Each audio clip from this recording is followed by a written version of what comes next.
आतापर्यंत अनेक मालिका आणि सिनेमांमध्ये अभिनेत्री सुखदा खांडकेकरच्या अभिनयाची जादू पाहण्यास मिळाली. सुखदाने अनेक हिंदी मालिका आणि चित्रपटांमध्येही उत्तम अभिनय साकारत स्वतःची एक वेगळी ओळख निर्माण केली. सध्या ती सोनी टीव्हीवरील पुकार या मालिकेमध्ये सरस्वती ही भूमिका साकारते.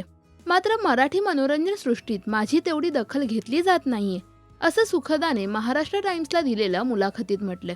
मराठी मनोरंजन सृष्टीत तुझी दखल घेतली जात नाहीये असं वाटतं का, असा प्रश्न विचारला असता हो, माझी म्हणावी तेवढी दखल घेतली जात नाहीये, असं सुखदाने यावेळी म्हटले.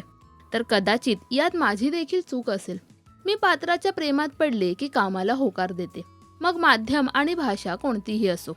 कोणत्याही कलाकारानं एका माध्यमावर अडून राहू नये असं मला वाटतं. प्रत्येक माध्यम आपल्याला वेगळं काहीतरी शिकवत असतं. पण मी फक्त हिंदीतच काम करते अशी अनेकांची धारणा झाली असावी. मला न विचारता परस्पर जर असे निकष काढले गेले असतील तर ते चुकीचे आहेत. याच निकषांमुळे कदाचित मला मराठीत काम करण्याची संधी मिळत नसावी, असेही सुखदाने म्हटले. सुखदाची कोणती भूमिका तुम्हाला सर्वात जास्त आवडते हे आम्हाला कमेंट्समध्ये नक्की सांगा. मराठी सिनेविश्वातील बातम्या, अपडेट्स आणि गॉसिपसाठी सबस्क्राईब करा राजश्री मराठी.